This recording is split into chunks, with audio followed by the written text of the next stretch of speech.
soc la Clara Vinyals, del grup Renaldo i Clara,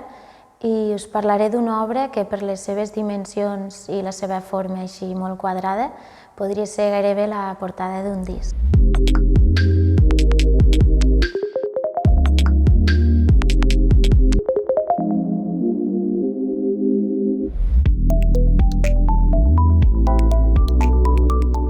Tinc un record de quan era petita i anava a l'escola, que vam anar d'excursió al Museu Morera, que estava llavors a l'edifici del Roser,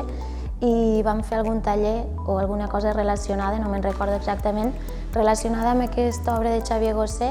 perquè recordo que se'm va gravar a la memòria i fins a dia d'avui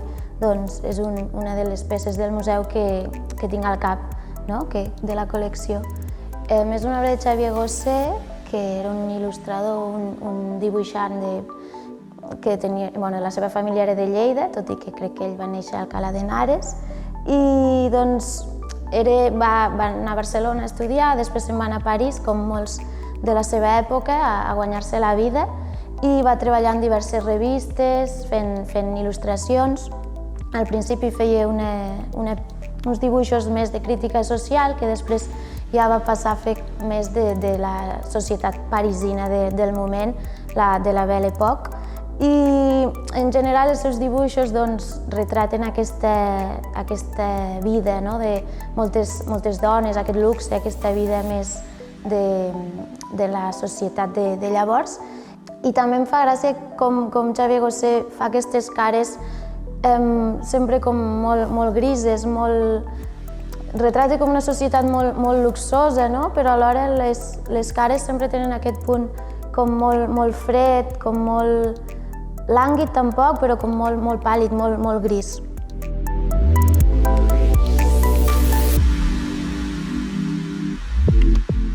Jo crec que hi ha certa similitud a l'hora d'escriure cançons i de pintar, perquè al final són dos tipus d'art que és molt fàcil barrejar la realitat i la ficció, és a dir, es mesclen d'una manera molt natural i molt camuflada. Gairebé, és a dir, tu et pots inspirar en la realitat. Xavier Gosé en aquesta pintura està clar que s'inspira en una escena que segurament va veure en algun parc o en algun lloc de París, però alhora hi afegeix el que li convé al seu gust per acabar el quadre. Amb les cançons jo crec que passa una mica el mateix, tu et pots inspirar en un fet, en alguna cosa que t'ha passat, però alhora mai és un diari personal on tu hagis de bolcar allà només la teva intimitat, sinó que hi barreges el que t'interessa al moment i fas com una mena de barreja de fantasia, de realitat, perquè al final tingui també com més sentit i més coherència el que s'està explicant. Quan escric cançons acostumo a posar moltes referències sobre el temps o el clima, perquè crec que és una cosa que inevitablement t'influencia molt en el caràcter del moment, i al final aquesta obra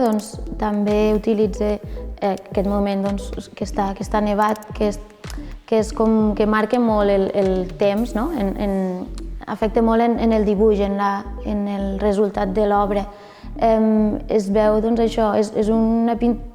dibuix molt blanc, el cel està gairebé blanc, igual que la neu, el jersei d'aquest noi o protagonista és blanc, és a dir, tot com molt pàl·lid,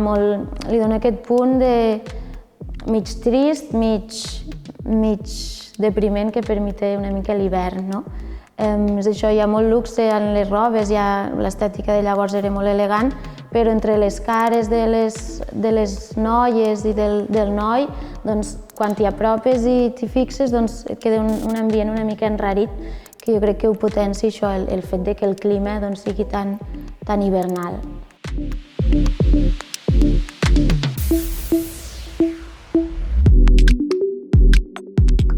Espero que aquesta obra de Xavier Gosé us hagi agradat